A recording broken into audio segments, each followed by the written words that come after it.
Welcome in, guys. Happy Thursday. I am the sportster Bradley Walker. Welcome to the Walker Report, part of NGSC Sports. Guys, remember the website. It's ngscsports.com for all your current sports content. Welcome in, guys. Happy Thursday. Tonight's show, we're going to review the Royal Rumble, preview the Super Bowl, and then give kind of a special kind of show. We're going to give our top 5 WWE finishers and our top 5 WWE submission moves this evening. Lou, I got a message from Adam. He's going to be running a little bit late. I don't know heard. if Alec is coming on or not because he's got like a hoarse voice or something. So Oh, boy. So, I mean, You've had that before. yeah, he said. I meant to ask you because they're not on here yet. What's your take on the Panarin trade to Dallas? Oh, boy. Well, Rangers are going nowhere this season, so yeah, it's not going to matter. I mean, the trade deadline is until next month, but the way we're going, we're just lucky to get, just finish out the season right now. So it really doesn't affect me one way or the other. The Rangers have been, dumpster fire the whole season, and for what reason, I have no idea. So, Okay. yeah, I think they're throwing in the towel early. Do you think, Lou, that they might be blowing it up? Do you think it could be coming to that, or do you think they're just going to get rid of some I'm pieces afraid to and say then? that since December they already have blown it up. So Gotcha. look Okay. at that one. Okay. Yeah, All right. I think Well, like this was the nail in the coffin. they just traded Panarin the other day. To Yeah, Dallas. Yeah. No, not to Dallas, to LA. Oh, I'm sorry, LA. I'm sorry, not Dallas. Yeah, Right. yeah. Kings. That's right. Because apparently that's the only place he'd go. right. And again, the Rangers got fleeced because they got a 3rd round pick and a player to be named later, or one of their prospects for the Kings. A 4th round pick prospect. Yeah, Yeah. So I think the Kings won that deal. yeah, I'm afraid so. In that case. And the funny thing was, didn't they play each other in the Stanley Cup Finals in 94. what year? No, they played in 2000. They played in the 2000 Stanley Cup Finals against each other. Oh, Was it 2016, 17? I think it was 2016. yeah. They played each other in the finals. Yeah. Mhm. Kings and Rangers were in the finals. Okay. 2014. Yeah, 14. 14, okay. Okay, cool. And naturally, I was disgusted. Losing in 5 games in double overtime, and Luke Robitaille scores the double overtime winning goal, and I was in the casino and I was ready to just go throw up. I think I did too. Or Well, my hair, one of the two. Being in the casino, hopefully you were winning money. I was a little bit, but that really Okay. just took the sale right out of it though. Because I'm watching, I'm like, oh Took no, the fun out of it? shit. Took the fun out of it? Okay. Blew my whole night. Hold up. Adam, I got a question for you. Okay, go ahead. What's with the Tigers signing Framber Valdez? Yeah. They wanted another star. You can never have too many arms. No. Well, and then somebody was trying to say, oh, does this mean they're going to trade Skubal? I hope not. I thought Skubal won his arbitration case today. Did he? I haven't heard. I thought I saw that earlier. Let me. I could be wrong. Let me look that up real quick. But I thought. Okay, go ahead. Yeah. I thought Skubal had won his his arbitration case. What about all these NBA trades that went down? Oh yeah, huge. I mean, they're still going as we speak. The hits just Skubal wins arbitration over Tigers to make $32 million. Already? Yep. Yeah, I think. Yep. Yeah, it says I want 32. I'm sorry, I didn't mean to interrupt you, buddy. After a 3-person salary arbitration panel ruled in his favor Thursday over the $19 million salary the team proposed, so he'll make $32 million. Yeah. So he did win. So it'll be him and Fravor Valdez as the top two in the Tigers rotation. Two good arms. I'm sure. Yep. Yeah. No, I just paid the man. He's earned it. Yeah, you wouldn't have paid it. I'm not crazy about these long-term deals, these 10 and 12-year deals. I like a 5 to 7. I like a 5 to 7 year deal front-loaded. I like a front-loaded 5 to 7 year deal. Give him 7 years at $666 million and front-load that thing. So that if he falls off in the last, if they give him a 7-year deal and in 2033, 2032, they're out of the playoffs by mid-June, mid-August. They still have they don't have 80 million. They're not owing him $80 million to try and trade it. So I just don't like those 9, 10, 12-year deals, because then if you sign him now at 27, 28, and he might be younger. He might only be 24. I think he's 29. He's 29. That's 29. Yeah, I don't want to sign him to a 10-year deal at $700 million. No. But if we could get him at a 7-year, if we could get him at a 7-year deal at $650 and front load it so that he makes more money now, but on the back end of the contract, if we do need to trade him, then it's easier to trade him for prospects and picks. That's what I would. I just don't understand why you wouldn't just make a deal. And now, especially if if he comes out this year and he's a 20-25 game winner, if he gets some run support, he wins 25 games, and if he's 22-8 and 40 starts, and now he's going to be wanting well north of $70 million a year. Just sign him to $50 million and be done with it. Sign him to a mid long term deal, 7 years at $650 or whatever the number is, and instead of him being only this year, now we have to pay him $32 million, and then going forward he's going to command well north of 40 or especially if he has another career year and another Cy Young level performance, you're just asking him to want way more money. Especially too, bud, with a possible work stoppage coming up too. Right. That's what I'm afraid of. Yeah. If we do have a strike, we do have a work stoppage, and we don't play baseball for 4 months or longer. Yeah. If we have a full on lockout,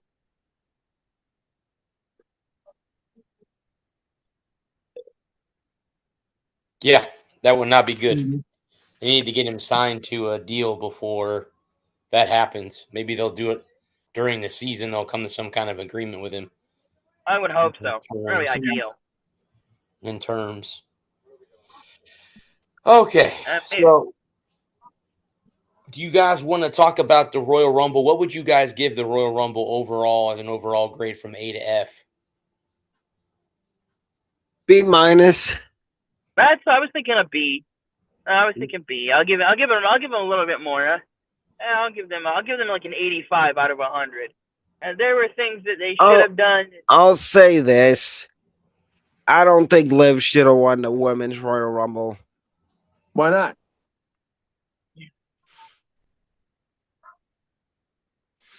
I think it should have went to a younger person, like maybe Roxanne Perez. Okay. Or Stolruka. Well, I don't know. The men's Royal Rumble, my problem is, who's the masked man? Great question. Is it Seth Rollins? I don't know. Paul Heyman said that. Yeah. See, Well- and the problem is, I don't believe Seth Rollins that he wasn't at the Rumble. I don't know. And people are trying to throw it out there. Oh, it was Adam Pearce. Uh-huh. It was Adam That'd be- Pearce. It was Austin that'd been- Theory. It was Logan Yeah. Paul. Adam Pearce would be hilarious. That'd be great. And then the latest one was Logan Paul's brother. No. No. Uh, No, it wasn't Jake Paul, because if it was Jake No. Paul, you would know it was Jake Paul because he would have had to have his jaws wired shut. yes. I thought you It did. hasn't. Well, I want to It say has- this, and this will make 2 out of the other 3 people on this show happy. So MJF last night had a eliminator match last night for his title against Brody King and lost in less than 5 minutes. Good. Yeah, I know you like that, Brad. Yeah, I can't stand him. Yeah, I would give the Royal Yeah, Rumble 100%. a B, and here's my gripe about it.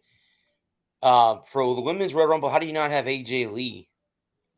I was happy to see Brie come back, but no AJ Lee. I mean, that's interesting to say the least. And in the Men's Royal Rumble, no Joe Hendry or Chris Jericho, who was rumored to be coming back. Well, Uh, I think there was a very good reason Joe Hendry wasn't in it. Well, Joe Henry's the new NXT champion. Obviously, he Yep. he won in a ladder or in a was it a ladder match? Ladder match. Yeah. Yeah. Yep. Which that's fine. I mean, okay, so he could still be in the Rumble. He just doesn't have to win it. I didn't say he had to win the Rumble. He just could be in it. You know. Oba looked good though. Yes, I think Obafemi showed what the future of the WWE looks like. Well, and then he made the War Raiders look On Raw. ridiculous on Raw. Yeah. And I guess Um, Ivar trained Obafemi.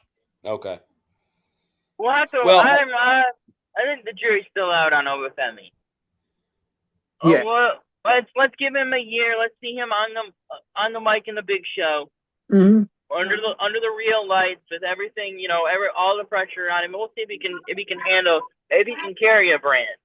But in his first couple of matches up on the main roster, I think he's done okay for himself. We'll see if he can carry a brand that can be a face of a company, both a face being What- not necessarily in terms of wrestling, but in terms of brand. Can he carry a brand? Yeah. What do y'all think of the promo between Punk and Roman? I thought it was great. Yeah, I think I saw that. Not bad. I think I even saw that. There were people that were upset that Roman won the Men's Royal Rumble. Not I- surprised. I mean, who else would you have win the men's rumble? I think it's time. I think it was the right.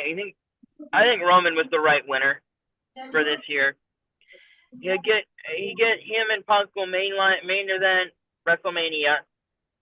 Night 1 then- and then night 2 main event's gonna be Drew or whoever's WWE champion. Mhm. Which unfortunately I think somehow Cody's gonna win the title back. Yes. Good. Shouldn't have lost that on the first place. Well, Drew hit him with the Claymore to make sure he didn't get a rematch. That was dirty. It's still fine. He wasn't even in the just Rumble. Drew's a sore loser. Yeah, Drew's a sore winner. I was gonna say, yeah, I was gonna say he Yeah, but then he goes on, and people are like, "Oh, he has to have the promo of his life on Friday, or else this title reign's a failure." You're not topping Punk and Roman. Drew's title run was a failure from the word go. Yes. I have no. Drew McIntyre is such a whiny little bitch. He is, especially the whole wino feud he had with Punk. Oh, that was stupid. I hated that. It was awful. Yeah. It was a waste of time. It really was. But the one thing is, you never bring somebody's family into it, right? Yeah, that's where you draw the line, and that's what. Ooh, and that's what Punk, McIntyre did. He brought Punk's wife into. He brought AJ Lee into it. Mm-hmm. The whole bracelet bit was annoying. I'll defend Liv a little bit. She's been in all 9 of the Royal Rumbles that they've had for the women's division, and she's finished like second, third. So I think it's her time. I'm curious to see who she's gonna pick, and how that's gonna. She cost Raquel the match. Yeah. I saw that. That was on Raw, right? I saw that. Yeah. And everybody's bickering and complaining that they ruined Stephanie Vicare's theme song. Which is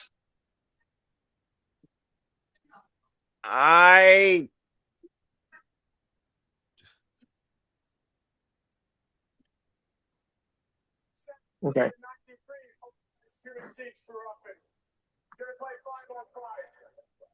Typical Florida Tampa Bay game. Yeah. Just like a typical Islander Devil song is Devil's Kiss. Is that what the song is called? No, that's her thing she does where she puts the person between her legs and it gets Booker T all hot and bothered.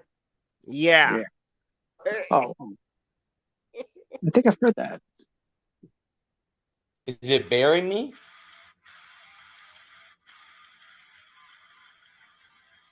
I'm trying to.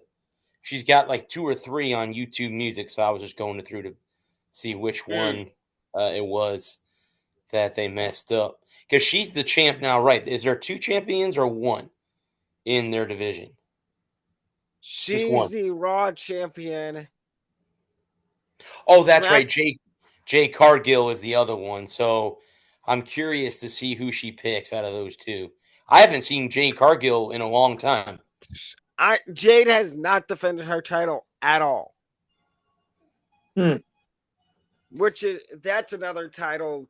That's another title right now. Failed from the word go. Yeah. Do you think that they're waiting for? I think they're waiting for Bianca to come back. I was going to say Bianca or Naomi. It's going to be Bianca or Naomi. Because that story between Bianca and Jade. They've already done the story with Jade and Naomi. And that's the other one everybody's outraged about is that Bianca wasn't in the Rumble. Yeah. Yeah. To me, the Rumble is really is a different it's a different type of PLE compared to any of the other ones that we have during the year. The Rumble isn't for finishing storyline. The Rumble sets the tone for the rest of the year. Yeah. Unlike the I'm going to say this. My only gripe with the Rumble is AJ Styles shouldn't have lost. Right. The Gunther? Yeah. Yeah, well. And I do like at the end I've made my feelings he about was Gunther. going to put his gloves down and he put them back on. I think that either means he's probably going to TNA. Yeah, it's my thought process. Because there's people on It the could internet be. trying to say that AJ is going to go to AEW. I thought he was retiring. Yeah. They said it by the end of the year he was done. So I could see him going back to TNA where it all started and have a run there with somebody or individually, and then. Well, they said the only reason he would go to AEW is to have a match with Will Ospreay and Kenny Omega. Yep, and then because I guess AEW's also contracted with New Japan.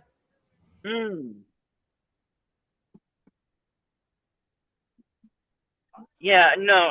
Unlike for me, this is just my feelings on it. The Royal Rumble really sets the tone for the year. It's the first big pay-per-view of the year, and no storylines have been set for the year. A lot of the storylines of the previous year have culminated in the last pay-per-view before December, which is, I forget which. I can never remember which pay-per-views are when. Well, next you have the Elimination Chambers next. Right. Which people are already trying to say that Brock's going to politic his way into that. Well. Yeah. If I tell you this, I did enjoy Royce Key's debut. Well, you brought up Brock politicking his way into Elimination Chambers. And the problem is, if you don't want to see, if fans don't want to see a guy, they have to bury him. Yeah. And the problem is that if you get cheered or booed, part of the game. You put butts in seats, and Brock Lesnar puts butts in seats.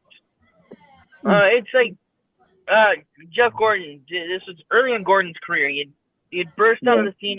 He was finally winning races. He was finally starting to make a name for himself. He won his first title, and he started getting booed. And he went up to senior because he was, when he first started winning, he was, boy wonder, and he was winning everything, and people were cheering him. And then, after he won for a while, he started getting booed. He went up to senior and he asked what it was all about. And Dale Senior looked at him and said, "Don't worry about them cheering or booing. Worry when they're silent." And and it's so true in professional wrestling. If a guy doesn't make an impact, if people aren't buying his merch, going to see him perform, cheering when he's a good guy, booing when he's a bad guy, if they're just silent, if they're not invested, if they're on their phones, if they couldn't care less about a guy, then that's when the powers that be sit up and take notice. Especially in a business like wrestling, where it really is dependent on crowd interaction and crowd reaction. With the regular sports, if you get cheered, you get booed, you don't get any reaction, it doesn't really matter because you're on contract. Like your contract is performance based.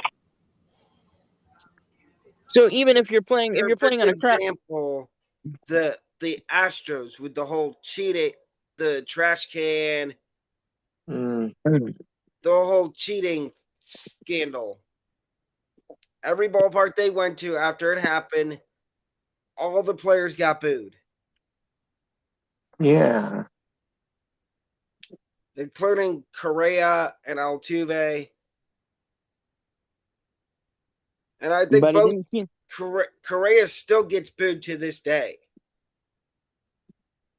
42-point game. Holy Jesus.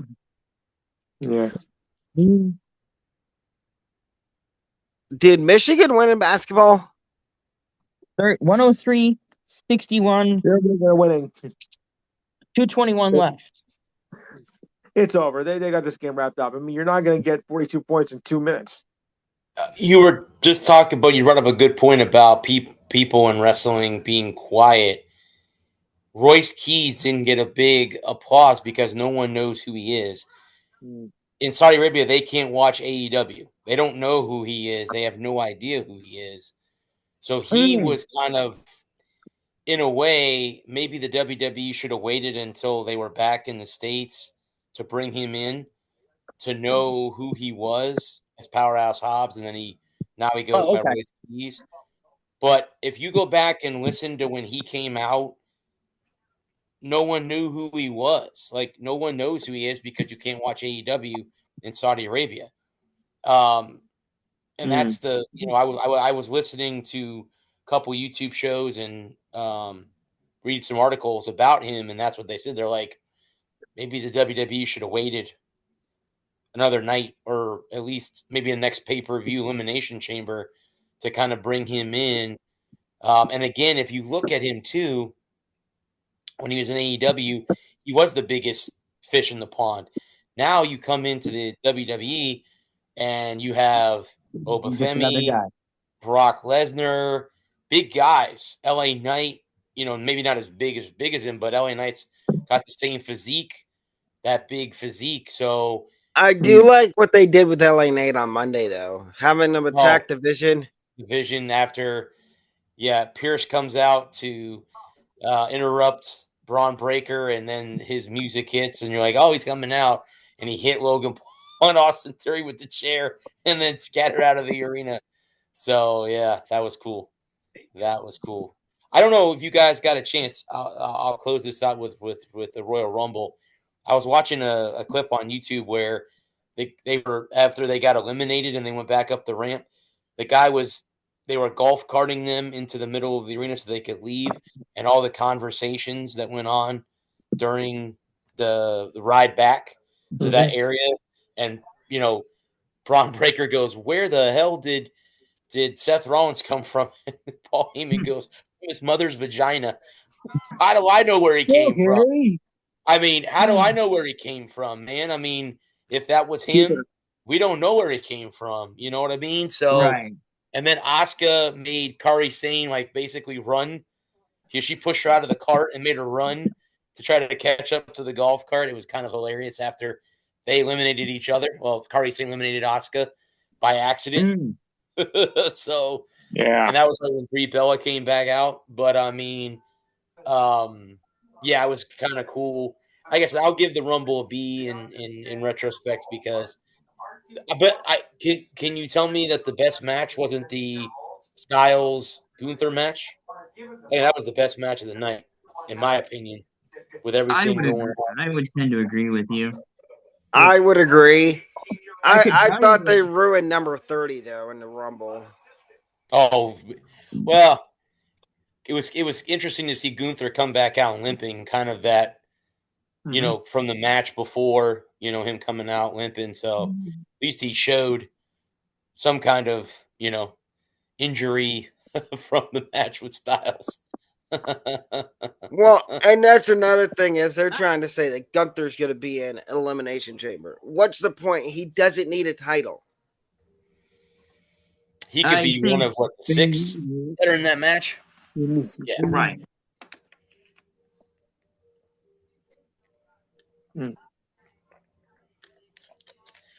All right, so we can do a little fun stuff. I wanted to see what you guys came up with.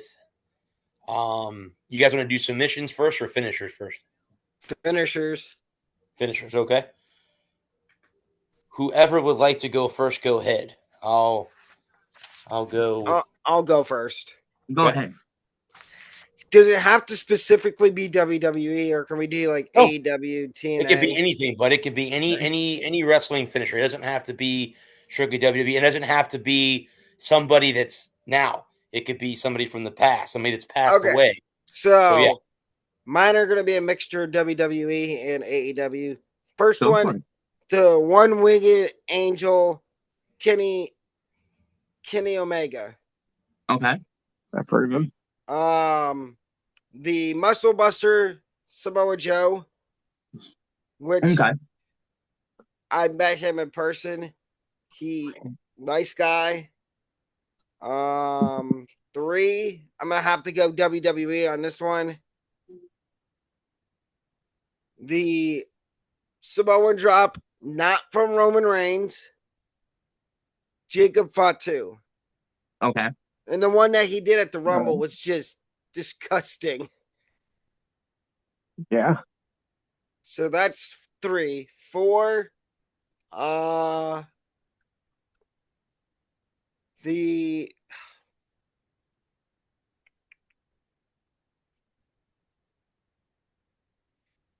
Hidden Blade by Will Ospreay, who is out right now injured with a neck injury. And just had surgery, so speedy recovery. And then 5, how can you not go with the coup de draw by Finn Balor? Okay. Respected. Okay. Who would like to go? Go ahead. So, and this is not necessarily in any particular order. So, like I don't love one more than any other one. I've got the Stone Cold Stunner. Maybe the first one I'm going to put on the list. The RKO. It sounds like you're listing off some heavy hitters. Shut up, Gemini. No one asked you. Yeah. Those are heavy hitters. I mean, nevertheless, those two are heavy hitters. Let's see. The Attitude Adjustment from John Cena. Okay. Then I was torn with this one, and I didn't know which way I wanted to go, but I'm gonna go with the more established kind of was his signature. I'm gonna go with Goldberg's spear. Randy Orton's RKO / the punt kick when he was still allowed to do that. So just Randy Orton in general. And then so that's 4, right? And then 5th. You know, it's so hard to pick. You know, it's like picking amongst the children, you know. What about the Styles Clash? No. Yeah. I have to enjoy the wrestler for it to be that the move has to be something. It has to be for the move to be it has to be by a wrestler that I actually enjoy. And AJ Styles has never done anything for me. What about the Dudley Boys? The what do they call that move? Because that is sick. Dudley Death Drop. Yeah, where they The get 3D Deadly Death. Yeah. Yeah. Dudley Death Drop. Good one. Mm-hmm.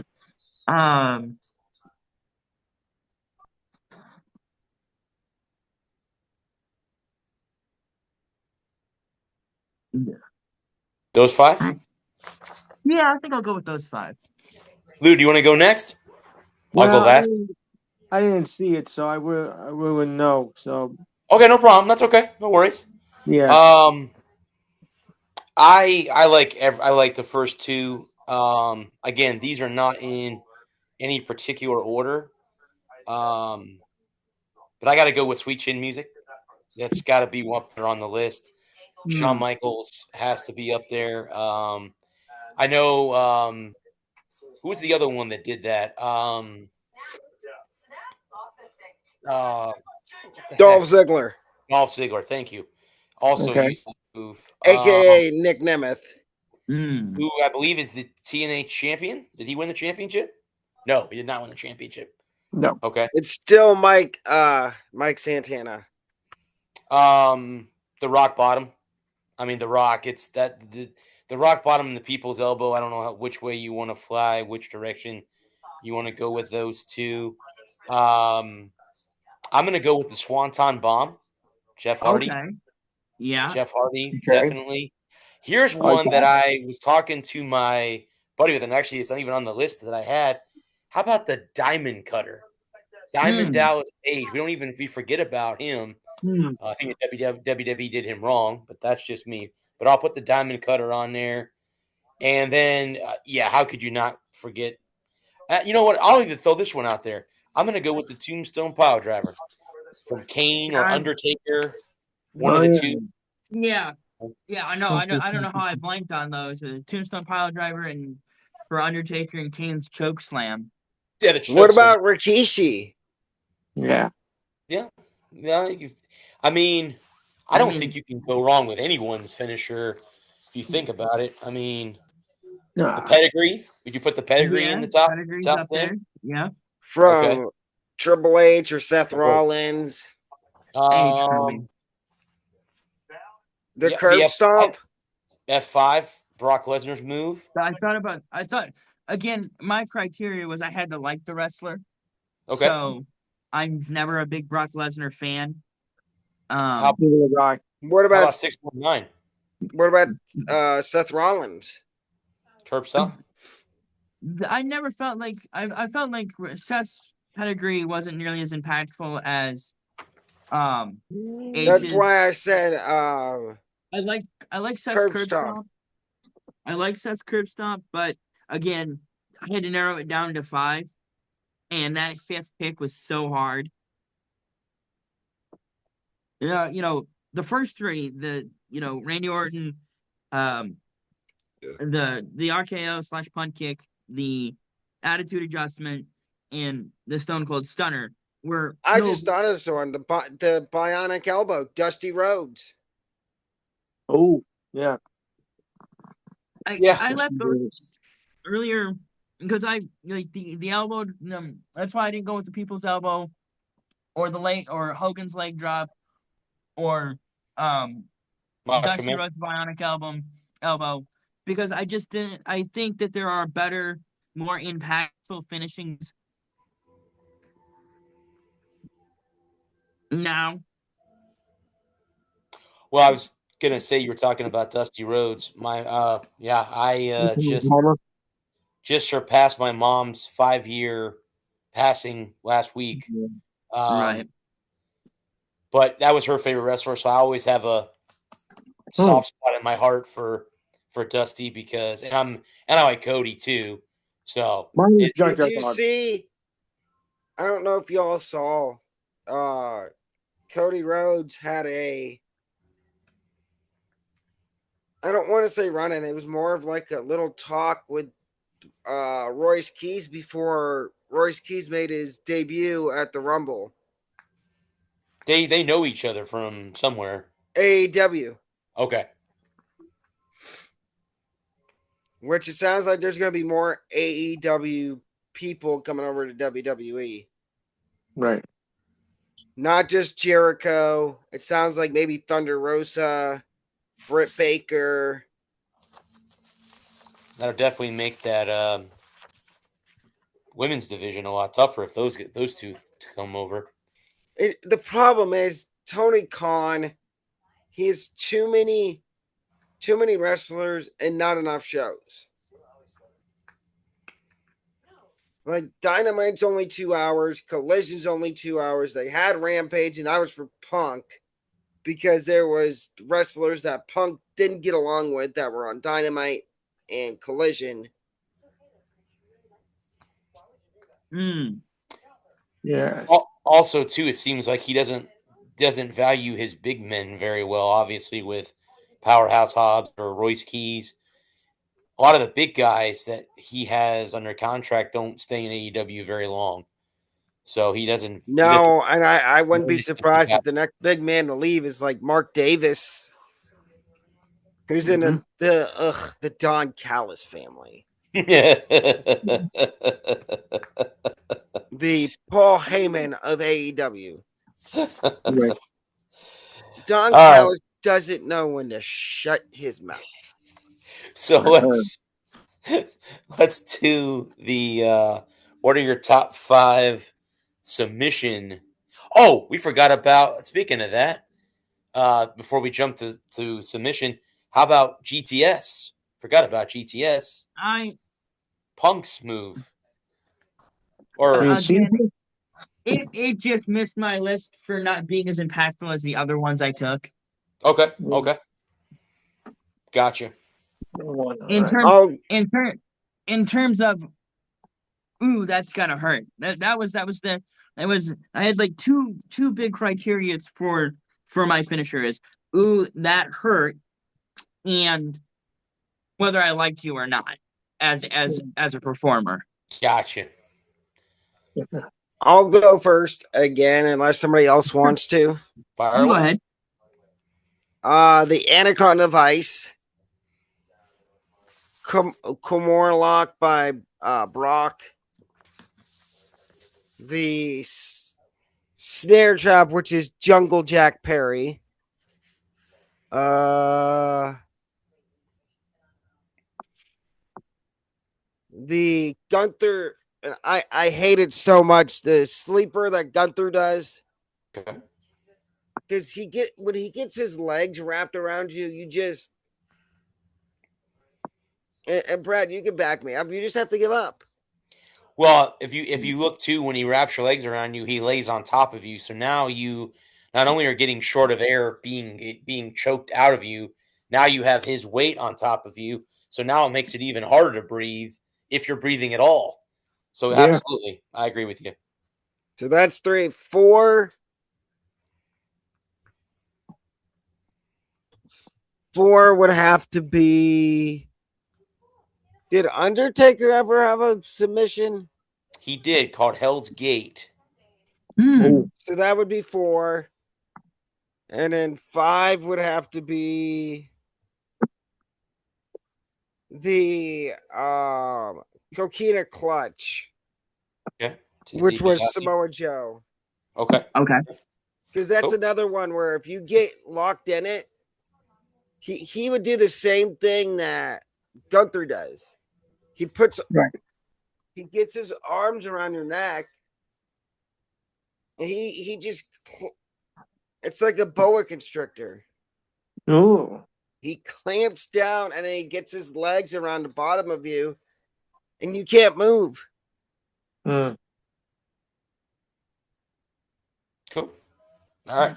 3-0 Lightning, by the way. Cool. I like to hear that, especially against the Panthers. Yeah. Panthers are not repeating this year. I can tell you that right now. I'm happy. Yeah. It would be great to see them and Toronto both miss the playoffs. Just saying that out loud. Even Toronto, huh? Even Toronto. Even though we know what the outcome is if Toronto makes the playoffs. Right. In and out. Yep. Yeah. Choke City. I go with that all night. Can I go next then? Go ahead, bud. Yeah, go ahead. Fire away. Okay. So, I was just looking it up to make sure that I got the right names for everything. The Mandible Claw from Mankind's Mandible Claw, John Cena's STFU, the Walls of Jericho, the Figure 4 leg lock, specifically Bret Hart, and He was Shiki. Figure 4 was Ric Flair. What was Sharpshooter? Sharpshooter. That's what I meant.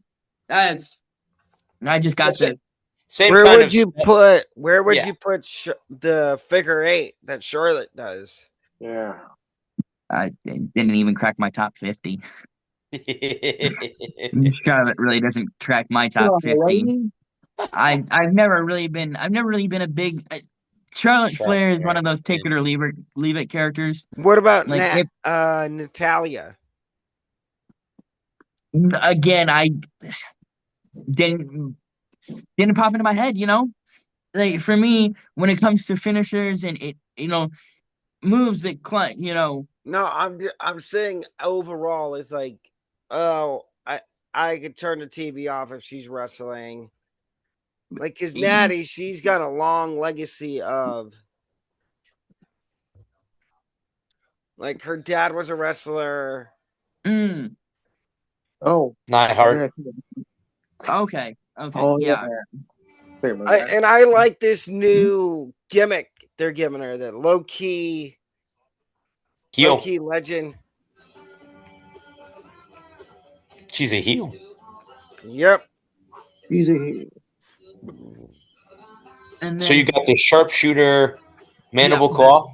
Okay. Yep, sharpshooter, mandible claw, the STFU from John Cena, Okay. the Walls of Jericho, and 4. then the Okay. camel clutch, Iron Okay. Sheik, Kiki's camel clutch. Yeah, the again, I had the same problem with the narrowing it down to just 5. Maybe I should have just said It's tough. your favorite submission instead of just Yeah. trying to narrow it down to 5. Yeah, that Sorry would about have that, been guys. better. Sorry about that. No, it's fun. It was fun. It was fun trying to narrow it down to just the 5 that I liked the best. Gotcha. And I'm not saying they're the greatest of all time. And obviously we all kind of differed on our favorites. We all kind of had different favorites. The different different wrestlers who did different moves that we all enjoyed. And I think that's one of the fun things about the business is that one guy you might love who I just can't stand. Like, for the longest time, I couldn't stand CM Punk because he was, I was a huge John Cena fan, right? John Cena was my guy, and CM Punk was John Cena's biggest foil at the time. That's like me. I used to love The Rock. Now I absolutely despise him. Well, yeah, because he's on the board of TKO and he can work with, basically come into work whenever he wants. Mm-hmm. And if he wants to be at a feud with somebody, he could force himself. Like the whole Roman Cody thing with The Rock. Right. I absolutely think though that we're gonna get Roman versus Rock at some point. I just don't know because Rock is. I've heard next year at WrestleMania, since it's in Saudi, because Saudi Arabia always likes to have the big legends. Yes. And I was telling Brad, was it last week, Brad, that they're talking about Saudi Arabia for WrestleMania next year? Yeah, I think it's already been announced. That's where it is next year. Yeah. Well, no, I'm talking about The Rock, and they wanted. Yeah. I believe. I think it's Rock and Stone Cold that they want for WrestleMania next year, and Saudi. Yeah, I was gonna say I think they want to have like that rematch, or if The Rock is going to be there, they want to have him against someone from his era. So yeah, I don't think Triple H can wrestle anymore. I think he's severely injured. Well, and then now people are starting the rumors up again that they're going to kick him out of head of creative and chief content officer. I don't know why. He's doing a hell of a job. I can't see why. It's the internet wrestling community. Gotta love the IWC. the keyboard cowboys. Gotta love the keyboard cowboys. Yep. When they don't get what they want, they go on and complain. Believe me, I see it all the time on TikTok with like AEW fans complaining on how Tony Khan's booking the shows. Let me give you my 5 that I had narrowed it down. I got to go with the ankle lock. I don't know how Kurt Angle, like that was one of those moves that I guess I heard was very painful to be put in. Right. I would go with the wall. You know what the Walls of Jericho is also known as the Lion Tamer. I was gonna say that. I was gonna say that one to see if you guys knew what that move was. But I'll put that one there. Hell's Gate, for a big man like the Undertaker to do that. I'm gonna go with the torture rack. I know Lex Luger used to do the torture rack. And then I have to bring this one up. I know kind of most of the people, when you say this move, will be with a guy that we don't really want to talk about when it comes to the community anymore, and that's the Cripple Crossface. Chris Benoit. I know we don't want to bring his name up. Yeah, I know. He's persona non grata anymore. To his wife and his son. Right. But that move definitely, I guess it's the Daniel Bryant also used it. So I'll go with the Daniel Bryant version of that submission move. But yeah, yes lock. What about the yes lock? Yeah, there you go. I think the funniest one, the mandible claw, I think was cool with was that Mr. Sacco, right? Was that what he used to do? He used to use that with Mick Foley. Mick Foley. Yep, that's why I went with that's why that one made my list. I always loved Mick Foley. Did somebody tell me how Mick Foley's still able to walk? I'm just curious. How is the man after all the Hell in a Cell death matches being thrown off the top of the cage? How is Shane McMahon still walking? Oh, yeah. He got thrown off the top of the cage against The Undertaker. Or thrown through the glass, the wrong plane of glass with Kurt Angle. Mm-hmm. Yeah. You're supposed to be thrown through the breakable glass. To use an example, look at AEW when they do the blood and guts match. You go into that match, you're one person, and then you come out, and it changes you for the rest of your career. Like you could ask anybody that's done the blood and guts match. Like, look at Jon Moxley. He's been in it 2 out of the last 3 years with the Death Riders. Which, if we're gonna talk about factions that need to split up, I love me. I'm going to say this. I hated the Death Riders when they were heels, but now that they're... I don't want to really say face. They're like tweener. They could be face. They could be heel. Yeah. I've come around a little bit. But the Judgment Day needs to go. Yeah, I've been saying that for years. Yeah. Finn Balor needs another singles run. I think you're starting to see the end of Judgment Day. I think Liv pissing off Raquel Rodriguez, I think that's the start of it. And I think, like you just said, with Finn, obviously when they were in Germany, to see him come out to the Bauer Club. Ireland. That's right. The Bauer Belfast. Club. To see him come out to that and get the ovation that he got, and then the old his old moves and everything. I think he knows now in his heart, like, yep, okay, I don't need Judgment Day anymore. And I think he might be if he wasn't in the Rumble, he has to be in Elimination Chamber. Well, Pierce said, according to Adam Pierce said the Rumble's full. Okay. Rumble was full. You had that Iguana guy in there. Mr. Iguana and La Parca. Yeah, like those two. You put no Jericho, no Finn Balor. It's like, okay. Adam, can you look up and see if JD McDonough's hurt? Oh, yeah, I can do that. But his big forehead. JD McDonough's got a big forehead, though. It was cool to see Rusev come back, see him back. It was. Yeah. No Sheamus either. Sheamus wasn't in the Rumble either, was he? I did see a video on, I think it was TikTok the other day. Sheamus was doing a workout with Lyra Valkyria. Okay. Because they're both from they're both from Ireland. Ireland, okay. It looked like a painful workout, though. Yeah, he's got a hand injury. That's why he's been on the sideline since mid-December. He finally had to go and get it fixed. Yeah. So when he returns, does he go with Finn? Yeah, I think it's time for Finn to I really think it's time for Finn to go out on his own again. Correct. I don't think you still have Finn and JD as their own little team, but they do like little mini side quest, and then at some point go back for the tag team titles.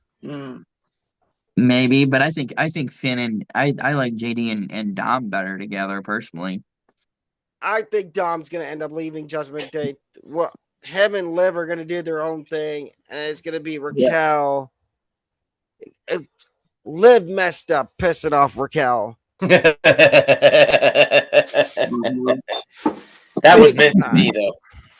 That was meant to be. Yeah, I agree. Yeah, that was meant. I didn't know this until the other day. And y'all probably don't watch NXT a lot, but Lola Vice. No. Lola Vice is dating Damian Priest. Oh, okay. Neat. Yeah, I saw a video the other day on TikTok. This guy was talking about 5 WWE couples and their age difference. Yeah. And I didn't know Jerry Lawler and his wife are, I think it's 39 years apart. Wow. Hey, you can't marry for love, marry for money. Mm-hmm. I see it, Jerry the King. Is he still on commentary, or is he really gone? Not as of recently. Okay. No, I'm not sure what he's up to these days. Retired as far as I know. The only one I know that's still on commentary is JR over on AEW. I'm a Tony Schiavone fan, so I know he's AEW as well. He is. It's the Dynamite crew is Excalibur, Tony Schiavone, JR, and Taz. Taz is finally back. And poor Darby Allin. He's getting picked on now by Gabe Kidd and somebody. Can Darby Allin ever get out of Sting's shadow? Because it seems like he can't do anything without Sting. No. Right.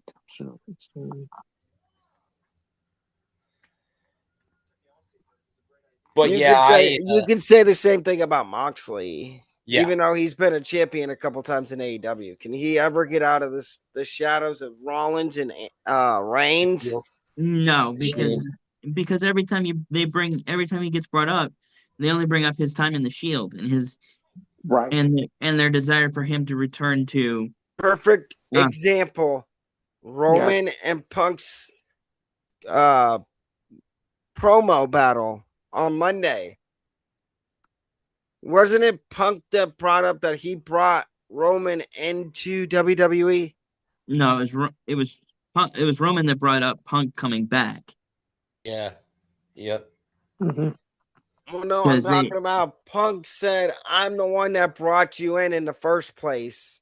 Oh, did he? I missed that. So because technically Punk did, because there's Punk versus Ryback at, I want to say it was Extreme Rules 2013. And that's when the Shield debuted and how Punk retained his title. I saw another interesting video the other day on TikTok. Yeah. It was Big Show, the top 5 best KO punches by Big Show. And of course, number 1 was R-Truth. Just instead of getting KO'd by Big Show, he KO'd himself.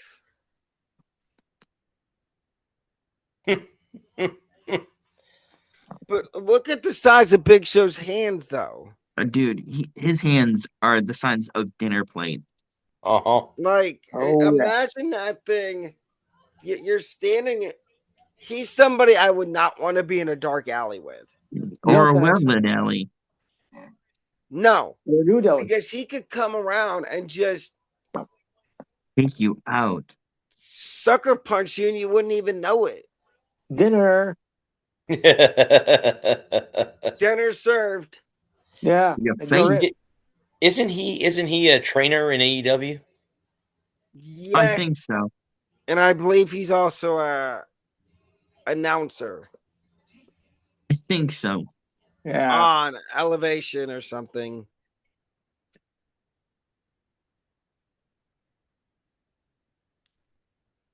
I tell Something you, like that. I do.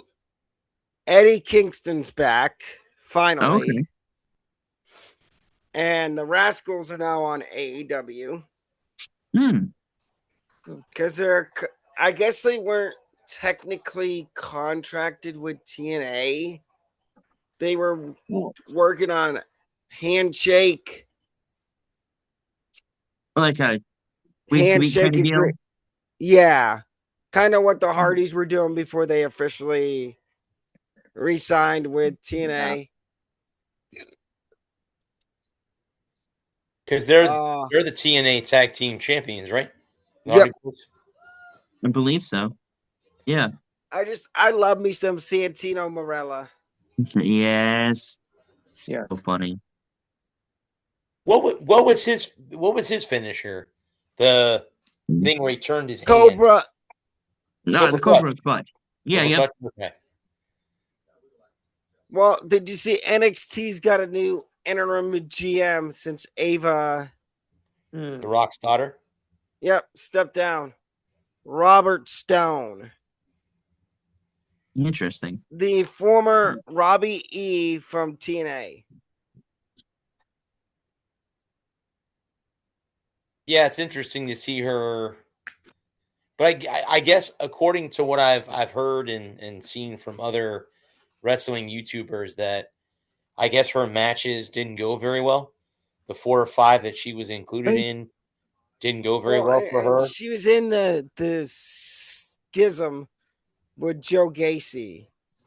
Okay. And that's before Gacy got called up to the main roster to be in the Wyatt Six. Got you. Okay. Which that would make sense. I don't think Solo realizes what he got himself into. With the Wyatt Six and taking the lantern. We took the lantern? Oh, there you go. Yeah, you done messed up. Yeah. Big time. Yes, that was that's sacred grounds right there. Yeah, well, that was a mistake. Tell me, I want to say I think I saw on one of the wrestling YouTubers that I watch, James Romero, I think is his name. He's in England. He's from England, and he did something with they have one of the original lanterns that Bray Wyatt carried when he was first introduced as the Wyatts, with him and Luke Harper and Eric Rowan. And I guess the lantern is like priced at like $75,000 or something like that. It was something. It was something valued as something ridiculous. Like that. Ridiculous. About how people, because again, you have like everybody has something that they collect, right? We all have something that we baseball cards, right? And there are people out there, collectors, that collect this kind of wrestling memorabilia. Yeah, just like that would spend $75,000 to have heartbeat. Yeah. See, what would make it better for me is if Bray signed it.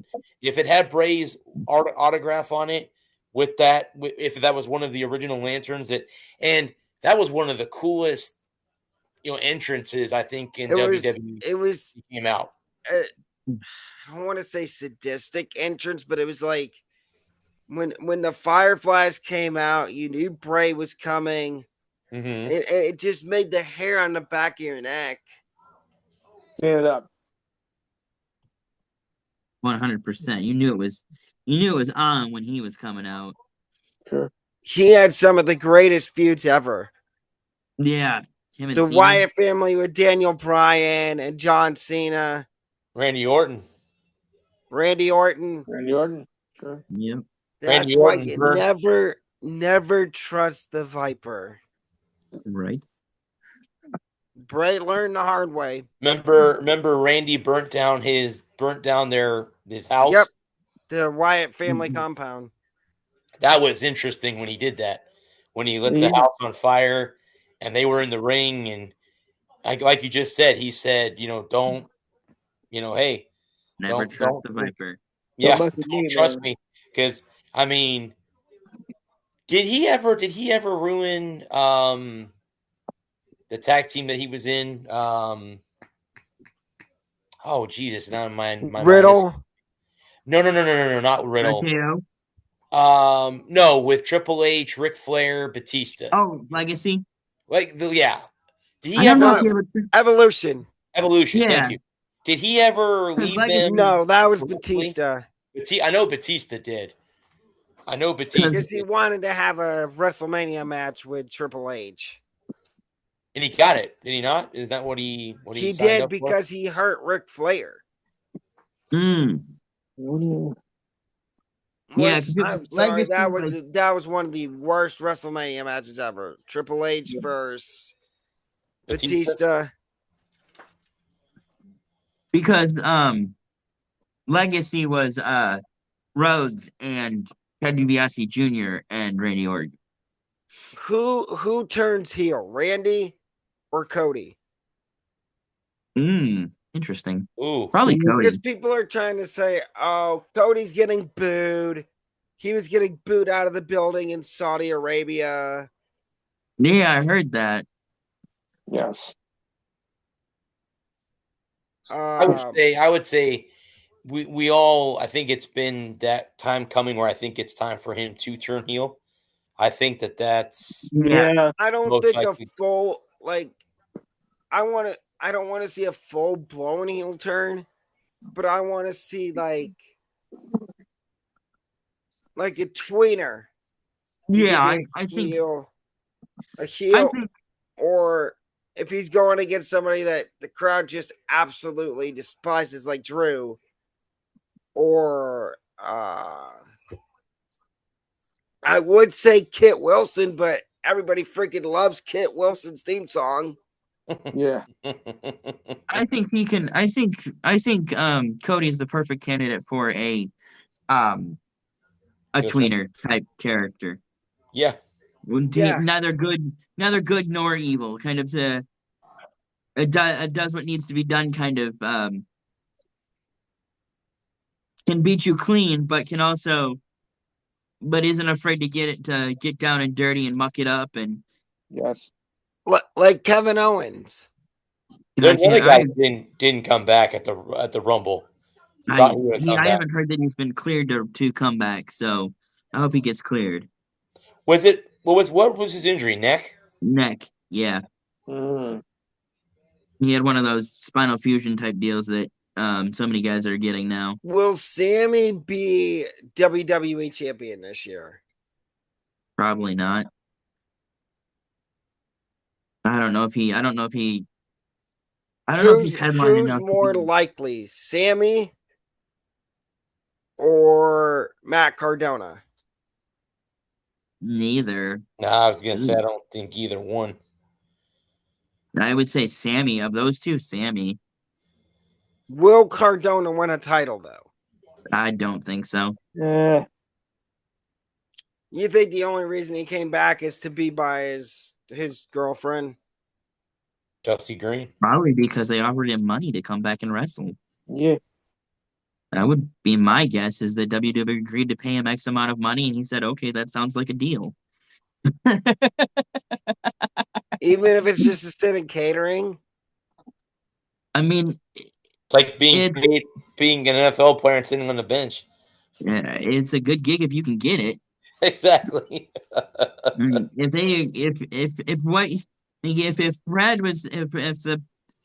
If another bank came along and offered Brad, excellent, if Brad was not doing, if the bank he worked at shut down for whatever reason, and another bank came along and said, hey, we'll give you X amount of dollars to come do banking with us.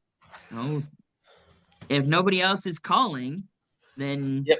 that's where he's going, Yeah. Yeah. Yep. So, We had that discussion too a long time ago when we changed networks. yeah, yep. Same thing. It's like it's better for me to be here than it was. And nothing against them. I'm nothing against that network. I'm not. I still try to comment on Kevin's things all the time. I get a response sometimes, and sometimes I don't. So Right. Right. But it's I don't hold any hostility against any of them by any means. Right. I think it's stupid to hold hostility against anybody because Absolutely. why? Just why? I Right. that is. As I Bygones. get older, it's stupid. It's stupid to hold Yeah. any Yes. hostility against So you anybody. hold a grudge. But yeah, I between those two, I would say Sami Zayn has a better chance of winning a belt more than Matt Cardona. I think. And it's not. Well, correct me if I'm wrong. I didn't mean to interrupt you, buddy. Correct me if I'm wrong. Isn't it? Isn't Matt kind of like a mid card guy anyway? That's what I was just about to say. I was like, it's nothing against Matt Cardona, but he's just never been the type to be able to the whole, if we're talking overall belts, I could see Cardona as US champion. I could see that. And if we're talking about heavyweight, or like one of the Raw or SmackDown champion, I think Sami Zayn has a better shot of being SmackDown champion. That's what I mean. Like WWE champion. Yeah. No, Sami. He just needs to get that win against Drew. Yeah. And without Drew cheating, which we all know that's never going to happen. Right. Well, that's all Drew knows how to do is cheat. Another guy that wasn't in the Rumble either was Shinsuke.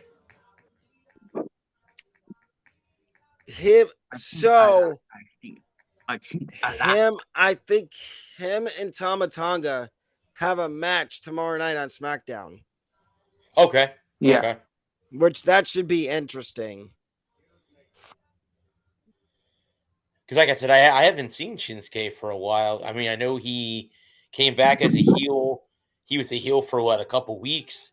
He had some good matches, I think, against AJ Styles, was it not?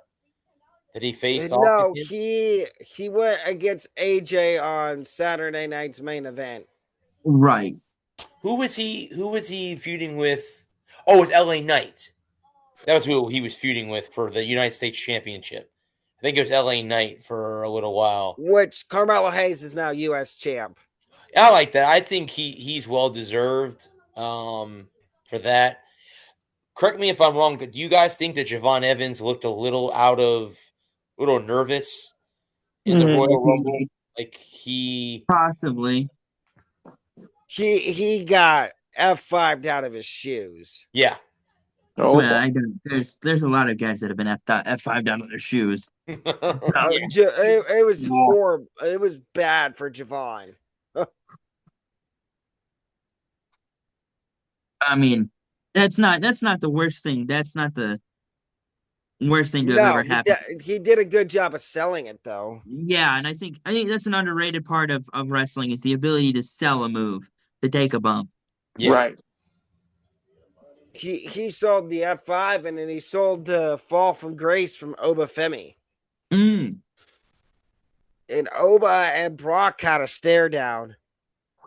That's a match that I would like to see. Yep, I'd love to see that. Two big boys going at it. Whole lot of meat. Well, imagine an elimination chamber with just big guys. So that would be fun. Oba, Royce Jacob Fatu, Braun Breaker, and Bronson Reed. Just imagine just those. That's a car. I'm already imagining it in my head. That's a car crash. Slow motion car crash. That's a lot of men. With all those big guys, and then you got the nimble, smaller guy that's just a loose cannon and Braun Breaker. Yeah.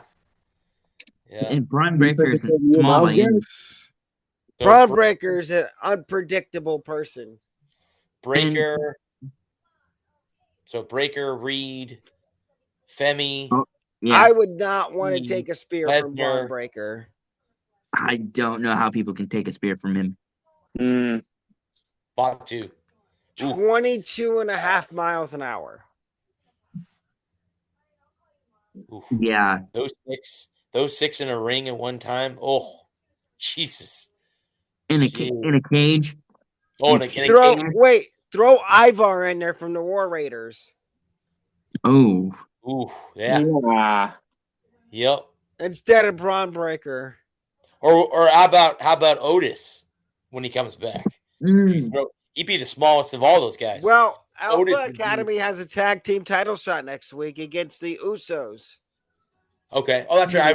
I remember Jimmy and Jay saying that at the Rumble that they were talking about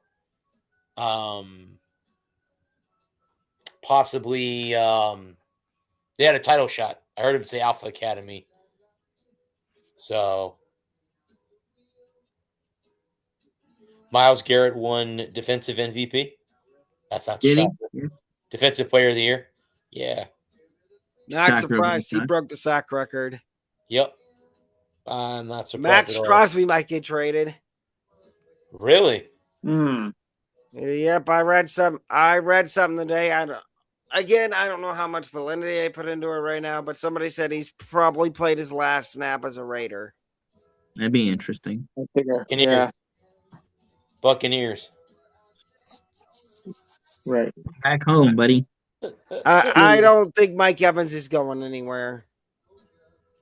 No, I don't. He'll be a Buck for life. Yeah, I think he retired as a Buccaneer. They're just announced the NFL awards right now as we speak, and Myles Garrett got Defensive Player of the Year. Okay. Yeah, that's what he just said. Lou, did they win Offensive Player of the Year? I'm going to say Jackson Smith and Jigba. I was going to say Jigba. Got to be one of those. Yeah, I think it's going to be a Jigba. Well, that's why when we can kind of merge into that conversation with the NFL with the Super Bowl on Sunday. That's why I picked Seattle. I think a Jigba is going to be very, very hard to cover. Even I know they have Gonzalez, but if he gets in open space, that's Sam Darnold's go-to guy. That's his, and that's got to be a feel-good story too, man. About Sam Darnold. Absolutely. Everybody wrote off when he was a Jet, and now they wrote him off, and he didn't write back. He brings his career back in Minnesota. Everybody goes, okay, well, he's going to go to Seattle. He's not going to do anything in Seattle. And now if you look back at that draft class, he was the first overall pick in that draft class as far as quarterbacks? Yeah, to the Jets. It was him, Josh Allen, Lamar Jackson, and Baker Mayfield were all in that same draft. And Josh Rosen. Mm-hmm. So, oh God, Josh Rosen. Oh. And Josh Rosen was also in that draft. Yes, Rosen was now out of the NFL. Was he? Right. He was by the Cardinals, right? Is that who he picked? Yeah, he was drafted by the Cardinals. Yep. He was, and now he's gone. Selling insurance. Yep. I'm not sure. I'm just kidding. I don't know. I know I think he went back. Did you see the Jets hire Nathaniel Hackett to be their offensive coordinator? That could work. They have no quarterback though. Well, there are 32 teams that start on quarterback every week. Yep. And there are about 15 starting quarterbacks in the league. Well, so, and speaking of that, they've been talking about going to an 18-game season with 2 bye weeks and 2 preseason games. You guys agree with that? That'll happen. That'll happen. Probably this next CBA. This next CBA. Yeah. 4-0 Lightning. Cool. I mean, the players are thinking like, no, it's just too much for us. Like, what are you trying to do? Kill us? We play enough already. You want to get more injured even more, and then what? So I really don't see any extension happening with the NFL. I don't think it's going to go 18 games. On my lunch break today, I was scrolling on Facebook, and I came across this post of this guy complaining about how the NHL is making these guys play. Oh, it's Paul Bissonnette. on Twitter, Twitter. basically whining and complaining how the NHL is making these guys play 82 games and then take 2 whole weeks off for the Olympics and all the injuries that have happened. I'm like, dude, you shouldn't be talking. You barely made it in the NHL. Yeah, you big dope. Oh, and I was watching this guy that does podcast on TikTok. He was talking about it the other day. He's like, Paul Bissonnette has no room to talk. He barely made it in the NHL. Excuse you. Oh, thank you. I'll be right back. I'm going to go get more water. Okay. Yeah. Okay. Beeping at me like that.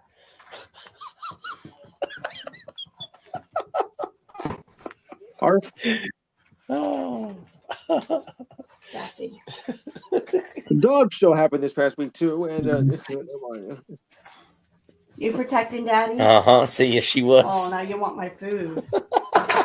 McMillan, offensive rookie of the year. McMillan. Okay. Is that who won offensive rookie of the year?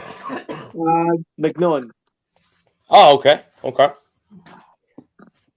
However you say his first name. The kid from Carolina. Yeah, that's it. You're gonna fall. That's somebody that they can build around in Carolina too. Yeah. Because if they can keep Bryce Young from being put on his back all the time, that'll help too. If they can get an offensive line in Carolina, that would definitely help. Yeah. You don't want to fry?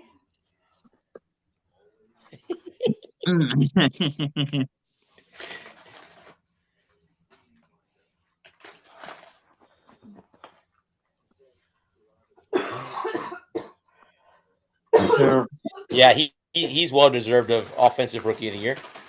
Yes. Who? Tateron McMillan, the wide receiver of the Carolina Panthers. Excuse me, Carolina Panthers. McMillan beat out Jackson Dart, Tyler Shuck, Amelia Buka, and Trevion Henderson, which I have to say has been pretty impressive with me all season with the Patriots being the backup, being the like a duo of running backs. We're being outshot 28-18. We're still winning 4. Wow. Yep. Through 2 periods. Okay. Yep. 4-0, and we're getting outshot. Yeah, I was gonna say we're getting outshot.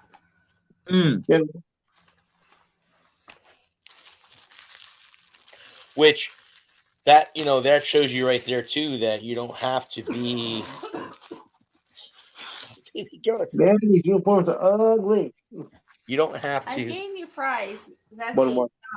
You don't have to be. You don't have to lead in shots to win a hockey game. Especially if you get your shots to count. If your shots count as far as goals, you got it. Yeah. For my chili.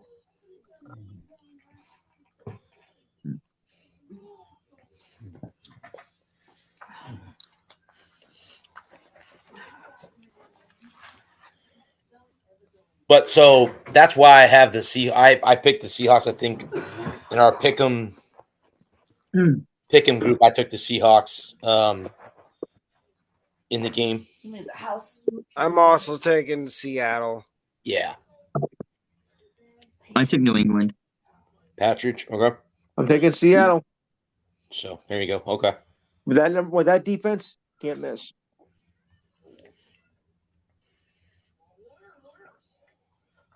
I don't know. I just think that could be wrong. Oh, princess. Oh.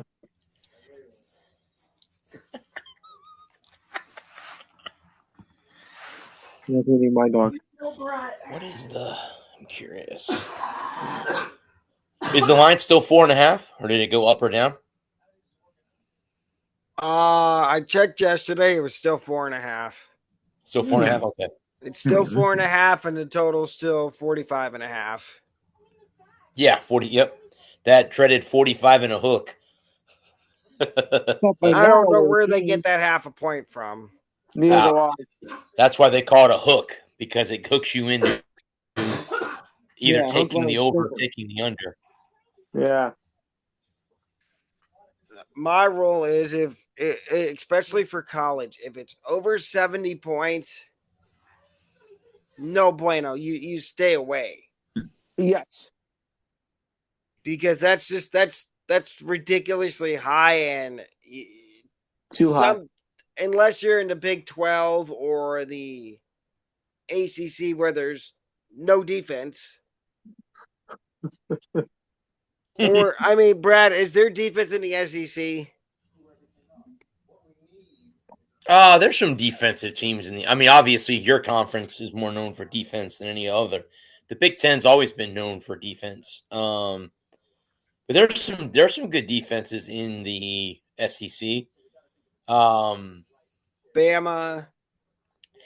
I would say Georgia's defense is decent. Tennessee's defense going into next year is going to be pretty good. Florida's not got a bad defense. I mean, their defense isn't bad. I mean, do you like Summerall? I know he hasn't coached any games at Florida, but I do, but I again, it's been one of those like the next guy up type of situation since Dan Mullen left. Mullen, we had good after he came over from Mississippi State. Since he left, it's been kind of a crapshoot. Well, and did you see where Sunbelt Billy ended up? Oh, Billy Napier? Did he go back to the Sun Belt? Yep, James Madison. Okay. Really? He's going to take over the team that won the conference. Okay. Yeah, because where did James Madison's coach go? Chesney went to UCLA. Okay. Took over for. That's a rough. That's a long road to hoe. Yeah. Who's got the better program, Ohio State or USC? Ohio State. Ohio State. Ohio State. Because I was watching a video of somebody. There's this defensive back that went to Ohio State, Bryson Shaw, and he was butt cheeks at Ohio State. Then he transfers to USC, and he's good for maybe a year and a half. And this guy had him on his podcast the other day, and he was talking all this mad crap about Ohio State. He's like, "Oh, I'd rather send my kid to USC than send him to Ohio State." Why? He goes to USC, he might have a chance to play. Ohio State's got too many good athletes. And Ohio State doesn't cycle through coaches like USC does. Well, I haven't got a chance to watch it. Oh, I got a brain freeze. Brian Hartline spoke today, so I'm curious. I haven't got a chance to watch that press conference yet. But I'm excited. I love the hire of Brian Hartline. I'm excited to see what and the staff he put together. Well, the spring game is April 19th, so I'll be there. There you go. I'm curious. I want to see how he does because obviously with a new coach, new quarterback. Did you see who McCarthy hired to be on his offensive staff with the Steelers? No, who did he pick up? Frank Cignetti Jr. Oh, Kurt Cignetti's son? Oh. Okay. Yep. Who was I think it was pass game coordinator in Green Bay in 2018. Okay. So you could say it's a full decision yet. Full circle. Yeah. Probably will put on McCarthy. What's old is new again. Yes. My girlfriend just brought up a good point. Do you think Aaron Rodgers will play with Mike McCarthy? Yes. 1 year. And then they'll maybe draft a quarterback in like third or fourth round. I'd hate to see them give up on Will Howard, but I just don't. It really depends on how they feel about Even, him, even though Mike McCarthy said he loves Will Howard, what have we come to learn? Don't listen to what the coach says. Right. Right. It's coach speak. Yeah. It's in until game starts. It's in one ear, out the other. Until the final roster cuts are made, because obviously you can't go like, I really, this guy, he's a bum. I can't wait to get rid of him, Yeah. because that would be so demoralizing for the team. Like, oh no, yeah, no, I can't stand this guy. I can't wait until we can cut him, like no coach is gonna be like, because that's no like matter the how Eagles right now with AJ Brown and all the drama he had during the season, going on Twitter complaining that he wasn't getting the ball enough. Yeah. Like, does that remind you of somebody that used to play for the Steelers that is now out of the NFL, that has CTE?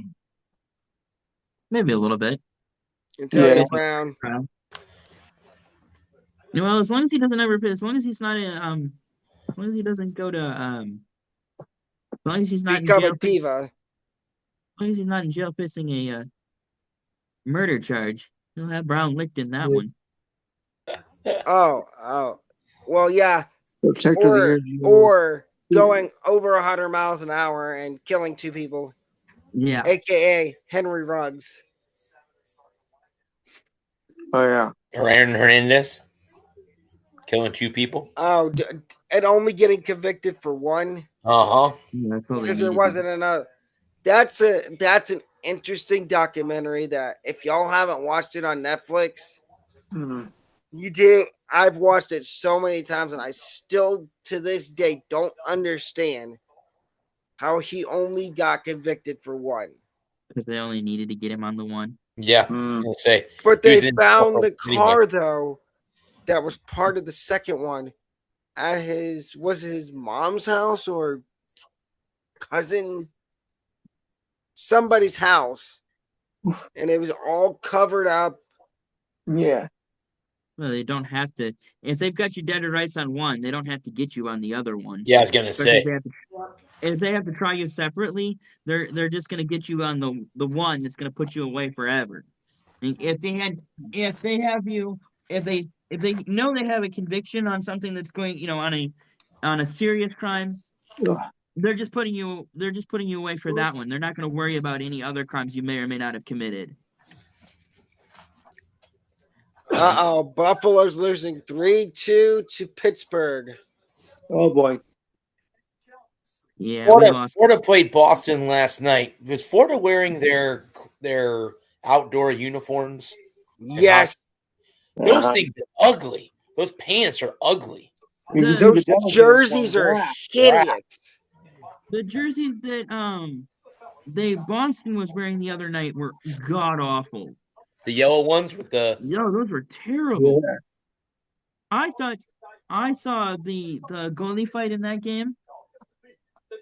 Oh, Vasilevsky just pummeled Swayman. I thought it was AI. I thought it was AI nonsense because those jerseys were like highlighter yellow. It was ridiculous. Oh, yeah. The outdoor jerseys for Boston. Yeah, those were terrible. Ridiculous. The Lightnings were okay. I like the Lightning ones. I didn't mind them. They were better than Boston. Compared to the ones they wore in Nashville when they played the Predators outdoors, I like these better than the ones that they had in. Fair enough. But Swayman got his behind handed him by Vasilevsky. Well, to see Vasilevsky smile, like, that's weird. Everybody loves a guy fight and then smile after the fight. Like, oh, I just fought for the first time in my career. I'm cool. Let me go back to my net now. Let me go do my job. Well, did you see they showed the bench Both benches got a good laugh out of it. Oh yeah, they were both laughing their asses off. Yeah. All of them were. Everybody loves a good goalie fight, especially the goalies. Yes, everything's clean. Sure, I do. I love a good goalie fight.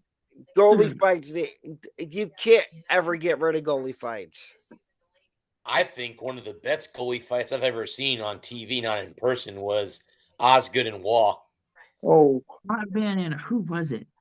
Hotman and who? God, McCaffrey, comeback player of the year. Yeah, goalie fight. Who won player of the year? Comeback player of the year, Lou? McCaffrey. Oh, that makes sense. No surprise. That makes sense. Yeah.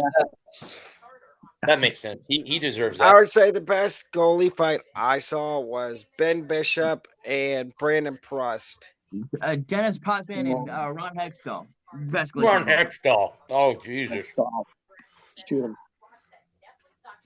He agrees it looked kind of fake or like a setup, right?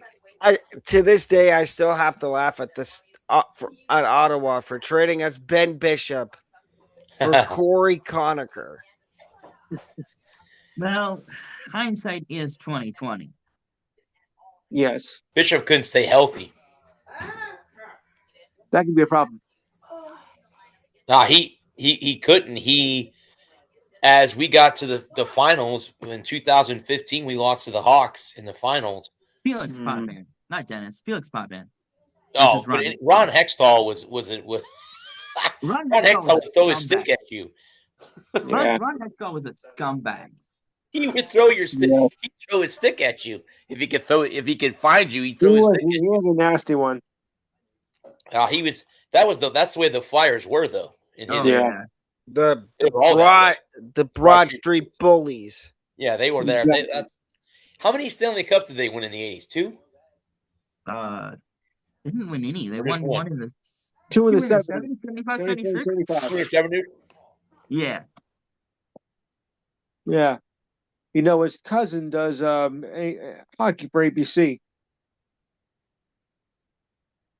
Hextall? Hextall's cousin.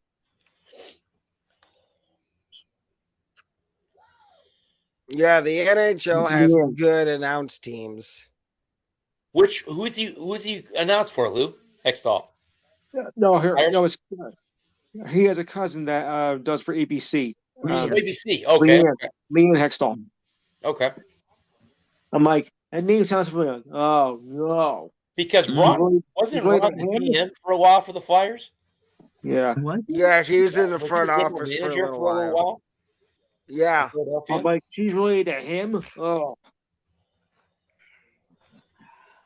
Well, I saw that. Speaking of new people, you have Matt Ryan is the new president of football operations for Atlanta. Did he fire their GM or did he keep the GM?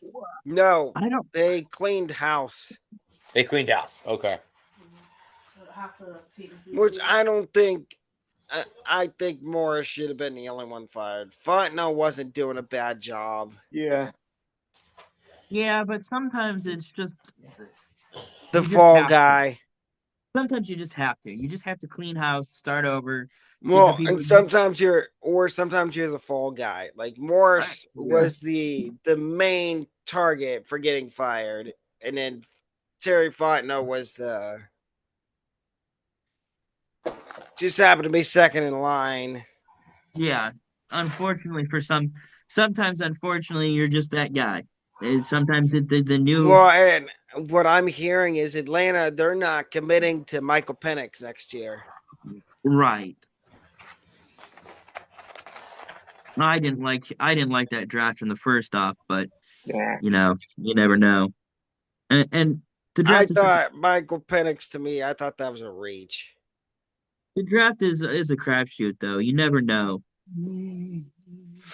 You never know what you're going to get. We did a mock draft last week, didn't we, Brad? Where we looked at one. Yeah, it was a crapshoot. They had like the guy from Texas Tech, David Bailey, going in the top 5. Interesting. Yeah, I'm like, he's a first round pick, but he's not top 10. Well, obviously the number one pick, unless something happens between now and then, is Mendoza. So we all know that. Yeah. But I don't know. I was going to mention to you guys, the night of the draft, I can do the draft show. I leave the next morning on an early flight to go to New Orleans. So I may not Right. do the whole draft, but I might do like half the first round, and then I gotta Yeah. hop off. But Yeah. We may just do the first, like the top 10. And, yeah, Right. I can do the first 10 picks, and then I'll hop off. Good idea. But I'm interested to see how the draft's going to go this year. For however, if I'm sure there'll probably be some trades done before teams move up, teams move down. I wouldn't be surprised if this is the year that the Bucks don't move up and get somebody, or trade the pick away. Like, for example, Max Crosby or somebody along those lines. Trading a first round pick away or something along, to bring him here. Maybe. Something like that. It really. Yeah, I would. Yeah. Come on home, buddy. Yeah. That would be sick. Ugh. Him and Hutchinson on the same line. Oh, God. Well, most of the mock drafts I've seen have the Lions taking a defensive lineman or an edge in the first round. Where are we picking? 20. I think it's either in the 20s or the late teens. Yeah, I think. I've seen mock drafts where y'all are taking edge, defensive line, and tackle. And they say if you take tackle, it's because Taylor Decker is not getting any younger and he can't stay healthy. Yeah. So we have a first, a second, a fourth, a fifth, and a 2, 6, and a 7th as of right now. And there's some mock drafts I've seen where like the wide receivers fall out of the first round, like Carnell Tate, Jordan Tyson, which Tyson I could see falling out of the first round because people are going to be scared of his medical.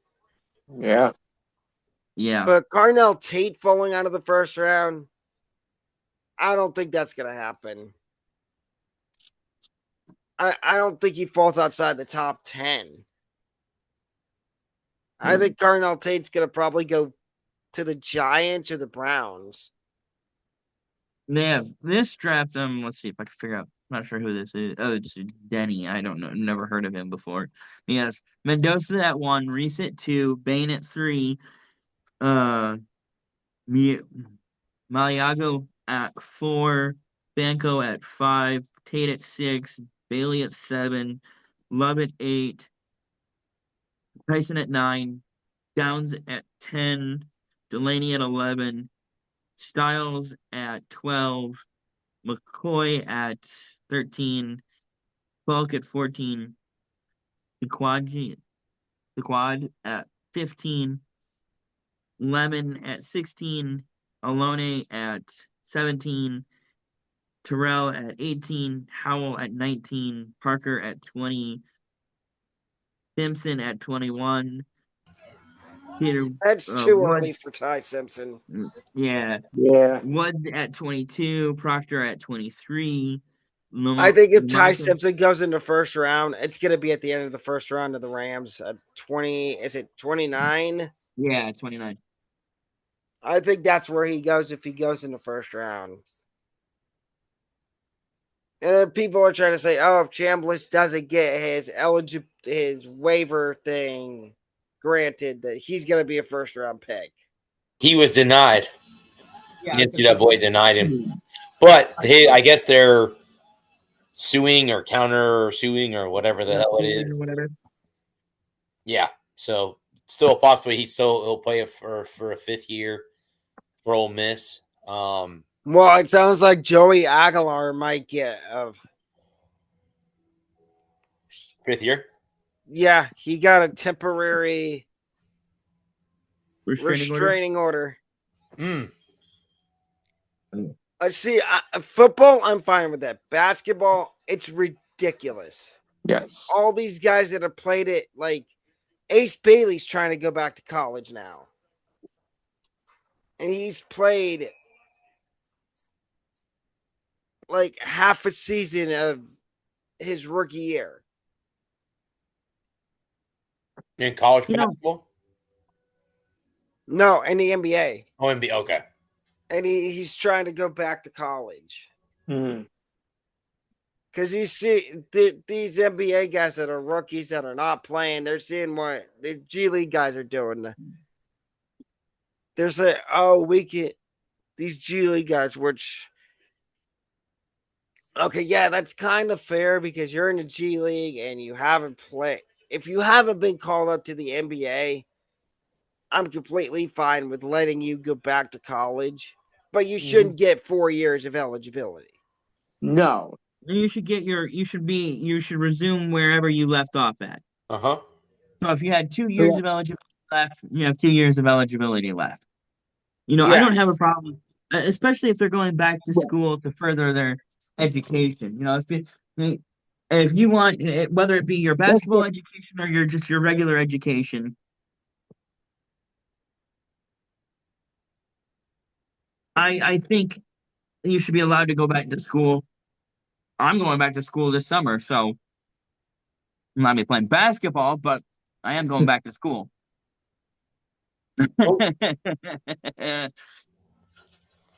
There isn't a college basketball team in the country desperate enough for me. So Yeah.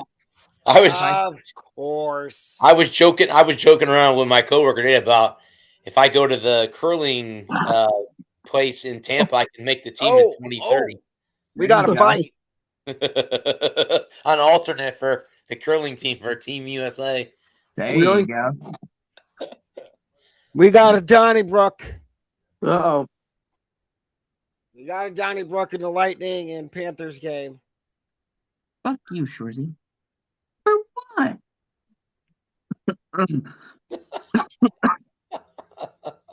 Just a standard Lightning Panthers game. Yeah. Nothing wrong with that. No. And actually, we love it. You can kind of say that they're rivals now because they've played each other in the playoffs the last few years. So, yep, they're rivals. And Florida's beat us the last. They're the team that's knocked us out of the playoffs. I'll give you one. Hey, Brad, I'll give you one guess who started the fight for Ed Marchand. Nope. No. Matthew Tkachuk. Oh well, that's not a shocker. Speaking of Team USA.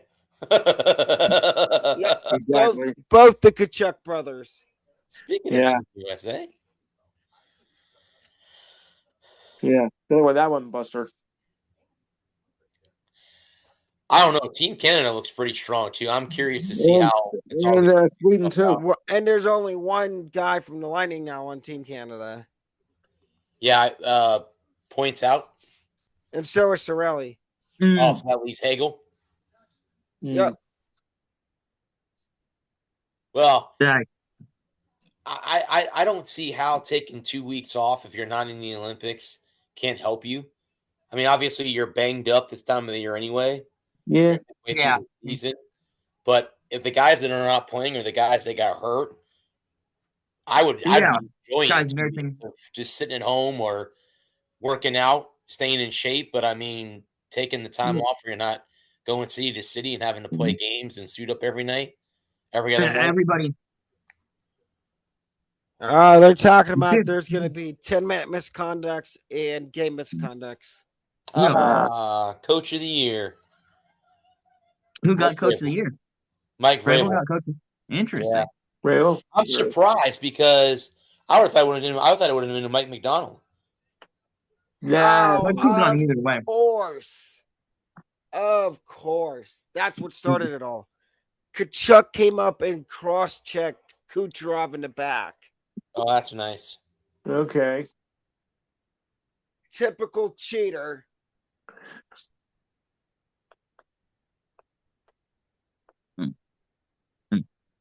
It's a typical Lightning Tampa Bay game. somebody's got to get into it. Yeah. They got to fight with each other. So, not shocking. No.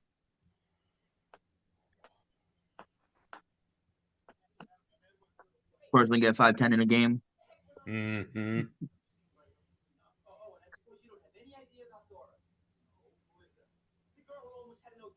Looks like Moser got 5-10 in a game.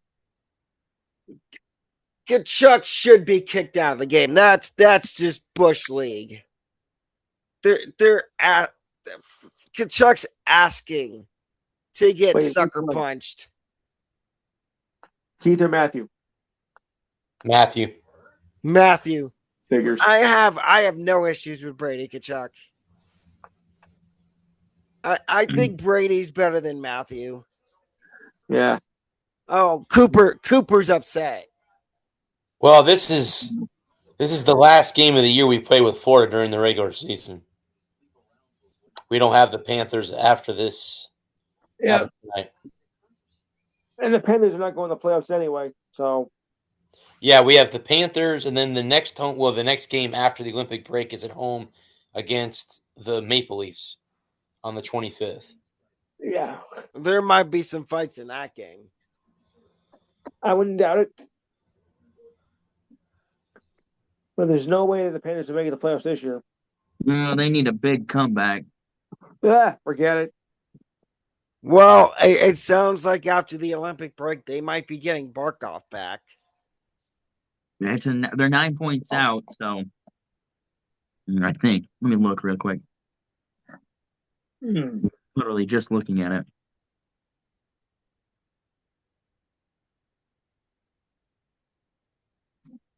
Oh.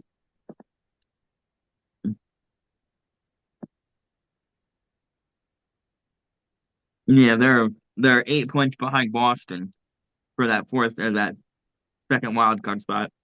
Yeah. Just 8, huh? Yep. And I still don't see it happening. they only have one game in hand on Boston, so Who's down there, Bud, with in the wild card spot? It's Boston and who else? Buffalo. Oh, the Sabres. Okay. Yep. Yeah, I think the Sabres over there any day.